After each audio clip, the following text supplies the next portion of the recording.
Good morning friends, मैं बबीता आज जो अपना वीडियो लेकर आई हूँ जिसकी कि मैंने हेडिंग रखी है how to ignore that people who demotivates you. कभी कभी हमारी लाइफ में कुछ ऐसा हो जाता है कि हम सब कुछ करते करते भी एक अपने आप को डीमोटिवेट पाते हैं।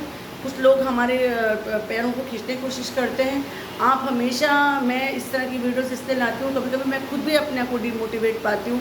कभी कभी मुझे भी लगता है कि हम कुछ बहुत अच्छा भी कर रहे होते हैं, कभी कभी लोग हमें मिसअंडरस्टैंड कर लेते हैं, कभी हमारी अच्छाई हमारे खिलाफ चली जाती है। कहते हैं ना कि जब आप बहुत थोड़ा सा ऊपर चलने लगते हैं तो चारों तरफ से आप थोड़ा सा ऊपर उठने लगते हैं, तो उसमें भी बहुत सारे लोगों को परेशानी आने लगती है।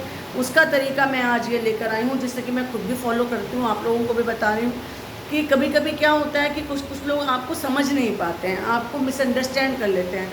आपको उस टाइम उनके ऊपर कोई गुस्सा नहीं करना है, उनके ऊपर उस टाइम कोई परेशान नहीं होना है, खुद से परेशान नहीं होना है। जैसे कि मैं आदि योगी सुन लेती हूँ, मैं स्वामी विवेकानंद की टीचिंग्स को ले आती हूँ, गौतम बुद्धा की जातक कथाएँ या पंचतंत्र की कहानियों को पढ़ लेती हूँ। या मैंने आप लोगों से एक बार पहले भी कहा था कि मुझे वाला गाना रुक जाना नहीं कि तू कहीं हार के, जो विनोद खन्ना जी पे फिल्माया गया इत्तेफाक पिक्चर का, वो मुझे बहुत शक्ति देता है।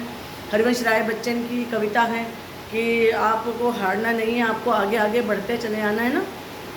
इस तरह की कविताएं या इस तरह से कोई एक मोटो वाक्य रख लीजिए, उससे आपको जीवन में शक्ति मिलती रहती है और आप आगे बढ़ते चले जाते हैं। आज जो मेरी हेडिंग है वो यही है कि जब आपको लोग डिमोटिवेट करते हैं तब आपको किस तरह से आगे बढ़ना है, अगले दिन आपको क्या करना है।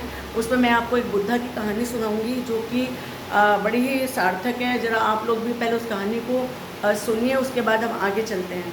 कहानी ये थी कि एक गांव था, उस गांव में कुछ लोग अपना खेती बाड़ी करते थे। सुनार था, एक साधारण सा गाँव था। जैसे कि गौतम बुद्ध का था कि उन्हीं दिनों की बात है, वो विचरण करते करते वर्षा ऋतु में उस गांव में आते हैं, वहाँ बाहर अपना ज्ञान देने लगते हैं जैसे कि वो किया करते थे। तो उस गांव में एक बड़ा व्यक्ति था जो अपने आप को बहुत ज्ञानवान समझता था, थोड़ा सा अमीर था, उसके घर में गाय थी और क्या बोलते हैं, उसका व्यापार अच्छा चल रहा था। वो अपने को बहुत ज़्यादा ज्ञानी समझता था। वो घमंडवश वहाँ पर उनसे मिलने नहीं जाता, उनका सत्संग सुनने नहीं जाता। गौतम बुद्ध को इन चीज़ों से तो फ़र्क नहीं पड़ता था, लेकिन जब उसको लगा कि जब वो बहुत ज़्यादा अपने को इतना ज़्यादा ज्ञानी समझने लगा था कि लोगों के साथ एक गंदा व्यवहार करने लगा था, किसी को नीचा समझने लगा था, उसका बर्ताव थोड़ा सा अजीब हो गया था। कुछ लोगों ने शिकायत की उस व्यक्ति की आकर कि जी वो अपने को बहुत ज़्यादा ज्ञानी समझता है, वो किसी को कुछ नहीं समझता है। तो गौतम बुद्ध ने सोचा कि जनहित में मैं उसको थोड़ा सा समझाता हूँ। और उसके बाद गौतम बुद्ध उसके पास जाते हैं, उससे कहते हैं कि आप को ने सब तरह की शिक्षा प्राप्त कर ली है, क्या आपको अपने मन की शिक्षा मालूम है कि हम अपने मन से किस तरह से अपने ऊपर शासन कैसे करेंगे। तो ज्ञानी व्यक्ति को ये बात तो समझ में नहीं आई कि अपने ऊपर शासन करना क्या होता है। उसने कहा कि ज़रा मुझे बताइए, मेरे पास बहुत पैसा है, मेरी पत्नी बहुत अच्छी है, मेरे घर में मेरे संतान है, मेरे पास सब कुछ है आज की तारीख में, और मुझे नहीं लगता कि मुझे किसी भी चीज़ की कमी है। तो गौतम बुद्ध ने क्या आपने मन का शासन जाना है? उसने कहा मन का शासन क्या होता है? तो उन्होंने कहा कि जब कोई आपकी प्रशंसा करे तो उस प्रशंसा में आप फूलते नहीं हैं, जब कोई आपकी निंदा करे तो उस निंदा में आप दुखी नहीं होते हैं। क्या ऐसा करना जानते हैं? क्या कोई भी पैसा, कोई भी ज्ञान आपको ये शिक्षा दे पाया है? तो वो व्यक्ति बोलता है कि नहीं, ऐसी को तो कोई शिक्षा मेरे ऊपर नहीं है। मैं तो, कोई अगर मेरी निंदा करता है तो बहुत ज़्यादा दुखी हो जाता हूँ, कोई मुझे परेशान करता है तो मैं उसको मारने दौड़ने लगता हूँ। इवन मैं तो सारा दिन ही परेशान रहता हूँ, सब कुछ होते हुए तो मुझे रात को नींद नहीं आती है, चैन नहीं है, और मैं सोचता हूँ कि मैं इतना दुखी क्यों हूँ। तो गौतम बुद्ध ने उसको बोला कि क्योंकि जो आपका ज्ञान है उसको आपने सच्चे अर्थों में नहीं जाना है, आपने जो जीवन का उद्देश्य है उसको सच्चे अर्थों में नहीं जाना है। बहुत सारे लोग आपको ज्ञानी समझेंगे, सब कुछ सुनेंगे, अगर आप खुद से संतुष्ट नहीं हैं, खुश नहीं हैं, तो उस ज्ञान का भी कोई फ़ायदा नहीं है। तो उस व्यक्ति को एकदम से पश्चाताप हुआ, गौतम बुद्ध के चरणों में बैठ गया और उनसे बोला कि मुझे सही शिक्षा दीजिए। तब गौतम बुद्ध ने उनको बताया कि सच्चे ज्ञान में शिक्षा ये है कि आपकी कोई प्रशंसा करता है, बहुत ज़्यादा प्रशंसा करता है, उसे भी संभाव में लो, और कोई आपकी निंदा करता है उसको भी संभाव में लो। अपने निरंतर उन्नति के पथ पे चलते रहो। एक बार को बात को समझ लो कि हमारे अंदर एक विश्वास होना चाहिए, करुणा होनी चाहिए, सत्य बोलना चाहिए, लोगों के प्रति एक दुख का भाव है तो उसे जानना चाहिए, कोशिश करें लोगों की मदद कर सकें, और ये अपना एक उद्देश्य बना लीजिए। आप उस उद्देश्य में रात दिन एक कर दीजिए। जो मैं अपने आपको हमेशा कहती हूँ, अपना 100% उस उद्देश्य में दीजिए। और एक शांति, पेशेंस, जो मैं 5 अच्छी चीज़ें बताती हूँ कि आपके अंदर पावर है, आपके अंदर शांति वाली पावर है पीस की पावर है ट्रुथ की पावर है सच बोलने की, और एक धैर्य वाली जो चीज़ है पेशेंस, ये सारी पावर के ऊपर है। जब आपका बुरा वक्त चल रहा है उस वक्त आपको पेशेंस रखनी है, ईश्वर से प्रार्थना करनी है। जब आपका अच्छा वक्त है उस वक्त भी आपको शांति रखनी है। कहते हैं ना, जितना बड़ा पेड़ होता है, जितने उसके ऊपर फल होते हैं, उतना ज़्यादा वो छूट जाता है। जब आप किसी बहुत बड़े पद पर पहुंचते हैं तब आपको बहुत ज़्यादा नरम हो जाना चाहिए, तो क्योंकि आप इतनी जगह पर आपसे बहुत लोग प्रश्न करेंगे, बहुत लोग आपसे आपकी सफलता का राज पूछेंगे। तब अगर आप घमंड में उत्तर देंगे तो कोई भी आपसे बात नहीं फटकेगा। सबसे अंदर आपको नम्रता लानी है।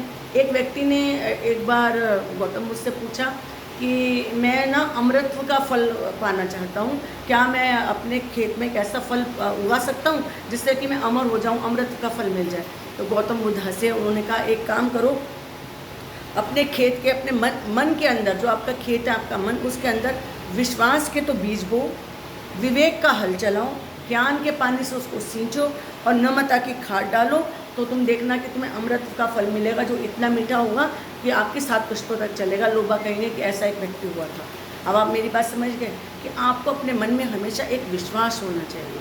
विश्वास होना चाहिए, सत्य का होना चाहिए, विश्वास होना चाहिए कि कहीं ईश्वर है, ईश्वर के अस्तित्व में विश्वास होना चाहिए।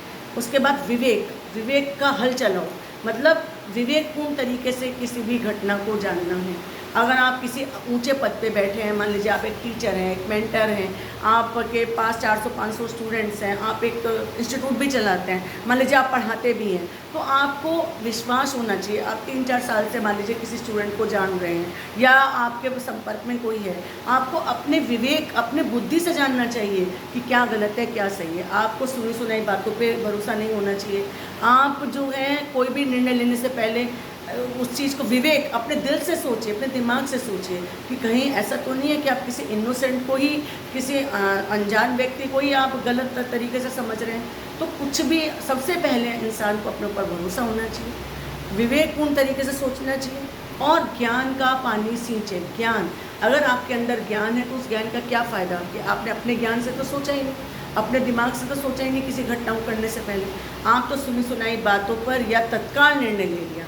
एक बात जो मैं आपको एज ए काउंसलर भी कहती हूँ, कहते हैं ना कि जो लोग आत्महत्या करते हैं या जो लोग सुसाइड करते हैं वो तत्काल का निर्णय होता है। मैं बार बार इस बात को कहती हूँ कि चाहे वो आपकी किसी ने सुसाइड किया है या गलत, गुस्से में तो कभी भी कोई भी निर्णय नहीं लेना चाहिए कि गुस्सा आपके बने बनाए रिश्तों को तोड़ देता है, गुस्सा आपकी शादीशुदा ज़िंदगी को ख़राब कर देता है। अभी कुछ दिन पहले, 3-4 दिन पहले या 5-6 दिन पहले मैंने एक घटना पढ़ी थी कि माँ बाप के बीच में लड़ाई हो रही थी, तो जवान लड़का बीच में आ गया किचन में, तो बाप ने वो चाकू ही मार दिया उसको, लड़के को, कि तू बीच में से हट जा।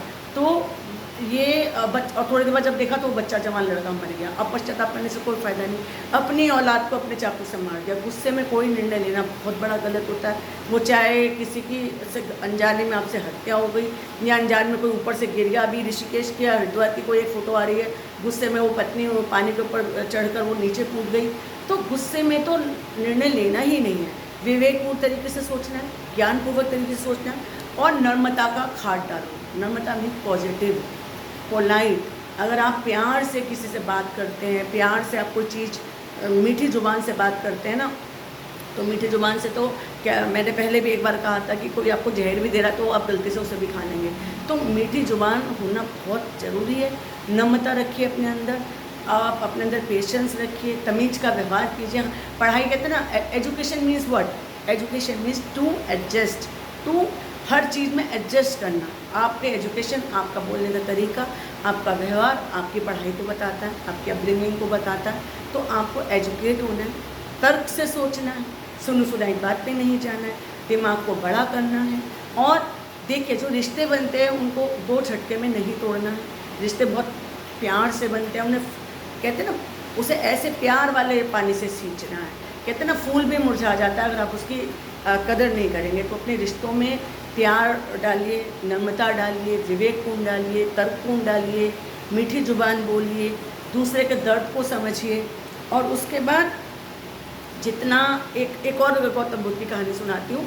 गौतम मुझसे मैं बहुत ज़्यादा प्रभावित तो रही हूँ, लेकिन इसको मैं आज अपनी स्टोरीज़ में इसलिए लाई हूँ कि थोड़ा सा आप भी जानें एक बार गौतम बुद्ध ऐसे ही कहीं जा रहे थे तो कुछ बच्चे में शरारती बच्चे, जैसे आम का पेड़ था, आम के पेड़ पे पत्थर मार रहे थे तो आम गिर रहे थे। छोटे छोटे होते हैं ना आम की, जो होते हैं छोटे छोटे आम, जिसे हम छोटे छोटे अम्बिया बोलते हैं, वो गिर रही थी। तो बच्चे उठा रहे थे, खा रहे थे। तो एक उन्होंने बहुत ज़ोर से मारा तो वो गौतम बुद्ध के ही माथे पे लग गया। तो गौतम, उनके एकदम से खून आने लग गया। गौतम बुद्ध एकदम से दुखी हुए, वहीं पर चट्टान पे बैठ गए तो उनकी आंखों में अश्रु आ गए उस दर्द से। तो वो बच्चे थोड़ा डर गए। उन्होंने सोचा कि अब गौतम बुद्ध हमें डांटेंगे, सन्यासी हमें डांटेगा। लेकिन जब वो उनके पास आते हैं तो गौतम बुद्ध ने कुछ नहीं कहते, बल्कि अपने ऐसे करके पहुँचने लग जाते हैं और चुपचाप बैठे रहते हैं। तो उनमें से एक बच्चा थोड़ा सा निडर था, शरारती था, वो हिम्मत करके गौतम बुद्ध से पूछता है कि आपको दुख नहीं हुआ, आपको परेशानी नहीं हुई, आप हमें डांट नहीं रहे हो और उल्टा अपनी चोट को ही सहला रहे हो। हम पेड़ पे मारते हैं तो पेड़ तो हमें अम्बिया दे रहा है, और आप जो हो दुखी होकर बैठ गए, आप तो हमें डांट नहीं रहे हो। तो गौतम बुद्ध ने कहा, मैं यही सोच रहा हूँ कि जब आप पेड़ पर मारते हैं तो चोट मारते हैं जोर से पत्थर, और पेड़ आपको अम्बी दे रहा है, मेरे आपने मारा तो मैं आपको कुछ नहीं दे रहा हूँ। तो वो बच्चे इतना बहुत ज़्यादा शर्मिंदा होते हैं, हाथ जोड़ के बैठ जाते हैं कि देखो हमने इनको मारा है और ये उल्टा हमें ही समझा रहे हैं। तो ऐसे थे गौतम बुद्ध कि कोई आपके ऊपर पत्थर फेंक रहा है, उसके बाद भी आपकी ये कोशिश है कि आप उसे ज्ञान दे सकें, आप उसको एक अच्छी शिक्षा दे सकें। तो अगर हम एक काउंसलर के नाते, एक एजुकेटर के नाते, एक मेंटोर के नाते तरक्की करना चाहते हैं, आगे बढ़ना चाहते हैं, तो हमें ये पत्थर, ये रास्ते की रुकावटें, कोई आपको कुछ बोलता है, कोई आपको मिसअंडरस्टैंड करता है, कोई आपको डिमोटिवेट करता है, इसको समझना होगा। उन लोगों के लिए थोड़ा सा अपने मन में करुणा का भाव लाना होगा। सबके साथ एक कहते हैं ना, एक समभाव रखना पड़ेगा। समभाव रखते हैं, पॉजिटिविटी देते हैं, ताकि उनके अंदर की नेगेटिविटी भी ख़त्म हो जाए। क्योंकि ज़रूरी नहीं है आपके संपर्क में आने से पहले, हो सकता है उनके साथ कुछ लाइफ में कुछ परेशानियाँ चल रही हों, वो खुद से कहीं परेशान हो। तो आप as a educator, as a counsellor, as a teacher, as a mentor अपनी पॉजिटिविटी दीजिए। और आज की मेरी ये वाली बात यही होती है कि जब आपको कोई डिमोटिवेट करता है तो अपनी बुद्धि से, अपने विवेक से, अपनी नम्रता से उन नेगेटिविटी को दूर करने का प्रयास कीजिए। मेरे को कमेंट बॉक्स में लिखिए कि आज की वीडियो आपको मेरी कैसी लगी। एजुकेशन मुझे बनाना था वीडियो, आज का दिन मेरा भारत छोड़ो आंदोलन पर था, लेकिन कुछ ऐसा घटनाक्रम कभी कभी हो जाता है, कभी कभी कोई ऐसे फ़ोन मैसेजेस आ जाते हैं कि बीच में मुझे इस तरह के साइकोलॉजिकल भी लेने पड़ते हैं। आज का मैंने यही लिया है कि जब आप डिमोटिवेट होते हैं तब आप क्या करें। आज अपनी वाणी को यही विराम देती हूँ। नमस्कार, धन्यवाद। मैं बबीता आपसे आज्ञा देती हूँ। नमस्कार।